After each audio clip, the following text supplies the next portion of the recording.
నార్మల్గా ఉండాల్సిన body soul మైండ్లో ఎప్పుడైతే ఒక డిస్టర్బెన్స్ కలుగుతుందో మేబీ అది ఎక్స్టర్నల్ అవ్వచ్చు, ఇంటర్నల్ అవ్వచ్చు. ఆ డిస్టర్బెన్సే స్ట్రెస్కి కారణం. Education, job, projects, business, marital life, పాపము, ఎడిక్షన్స్, ఒక వ్యక్తి నుంచి ఇబ్బంది, ఇలా ఏమి జరిగినా మనిషికి నెమ్మది అనేది ఉండదు. అదే స్ట్రెస్. చేయాల్సింది చేయకుండా చేయకూడదు కనుక చేస్తే కూడా అది కూడా ఒక స్ట్రెస్కి కారణం. కంటిన్యూస్ స్ట్రెస్లో కనుక మీరు ఉన్నారా, హియర్ మీ వెరీ క్లియర్లీ. ఈ క్రానిక్ స్ట్రెస్ అనేది ఎంతో భయంకరమైనది. అది హెల్త్ని ఎంతో దెబ్బతీస్తుందని రీసెంట్ డాక్టర్ రిపోర్ట్స్ చెప్తున్నాయి. ఇప్పుడు రియల్ స్ట్రెస్ అనేది ఎలా కలుగుతుందో చూద్దాం. ఒక మనిషిలో మూడు ఉంటాయి. అది సోల్, స్పిరిట్ అండ్ బాడీ. శరీరము, మనసు, ఆత్మ. శరీరానికి ఏమో ఫుడ్ పెడుతున్నాం, ఆత్మకు మనసుకి ఏం పెట్టాలి అవేంటో ఇప్పుడు తెలుసుకుందాం. మరి ఆత్మకు మనసుకి కావాల్సింది ఏంటంటే ఒక నెమ్మది. అది ఎలా కలుగుతుంది అంటే ప్రార్థన ద్వారా, బైబిల్ ద్వారా. ప్రార్థన అంటే దేవునితో మాట్లాడటం, బైబిల్ అనగా దేవుడు మీతో మాట్లాడటం. ఈ రెండు సఖ్యతగా జరగకపోతే ఒక స్ట్రెస్ కి కారణమవుతుంది. ఈ రెండు క్రైస్తవ జీవితంలో ఇంక్లూడ్ అవ్వాలని చాలా మందికి తెలుసు, కానీ చాలా మంది చేయలేకపోతున్నారు. కొంతమంది అనొచ్చు,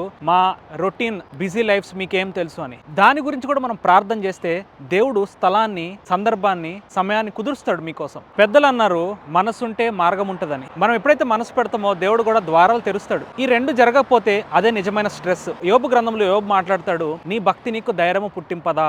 భక్తి ఏం కలగజేస్తుంది? స్ట్రెస్ ని తొలగజేస్తుంది, భయాన్ని తొలగజేస్తుంది, ధైర్యం పుట్టిస్తుంది. ఒక మనిషి ధైర్యంగా ఉండాలి, నడవాలి, మాట్లాడాలి, పనులు చేయాలనంటే రోజు జరగాల్సినవి ఏంటనంటే ప్రార్థన, వాక్యం. చాలా మంది దగ్గర ధనం ఉండొచ్చు, జీవితంలో కావాల్సిన అన్ని ఉండొచ్చు, కానీ నెమ్మది అనేది ఉందా? పోనీ ధనము లేక, కావాల్సిన అన్ని లేక కూడా చాలా మంది స్ట్రెస్ అవుతున్నారు. వారి జీవితంలో దేవుడు ఉన్నాడా? ఒకసారి ఆలోచించాలి. నీలోనే ఆనందం, నీలోనే నాకు జీవం అని ఒక భక్తుడు పాట పాడుతున్నాడు. రాజా నీ సన్నిధిలో నేను ఉంటానయా, మనసారా నిన్ను ఆరాధిస్తూ బ్రతికేస్తానయా. ఇంకొక భక్తుడు కూడా ఇటు రీతిగా పాట పాడుతున్నాడు. వాళ్ళు కనుగొన్నది ఏంటంటే యేసుక్రీస్తులో ఏదో ఆనందం దాగి ఉందని. అదే ఆయనతో ఒక బలమైన రిలేషన్. అది ఎలా మీరు చేయగలరనంటే రెండు పాటల ద్వారా, ఒక అధ్యాయం చదవటం ద్వారా, ప్రతిరోజు క్రమం తప్పకుండా ప్రార్థన చేయటం ద్వారా. మీ సిచ్యువేషన్ ఎలా ఉన్నా కూడా ప్రార్థన చేయడానికి, బైబిల్ చదవడానికి సమయాన్ని వెచ్చించండి. ఎంత బిజీగా ఉన్నా, ఎంత ఇబ్బందుల్లో ఉన్నా కూడా ఇవి మర్చిపోవద్దు ఎట్టి పరిస్థితుల్లో. బహుశా దుష్టుడు మీకు ఈ మాటలు విన్నాక తీసుకునే తీర్మానం బట్టి మీకు అనేకమైన డిస్టర్బెన్సెస్, కొత్త కొత్త పనులు క్రియేట్ చేయొచ్చు. బట్ మీరు గుర్తుపెట్టుకోండి,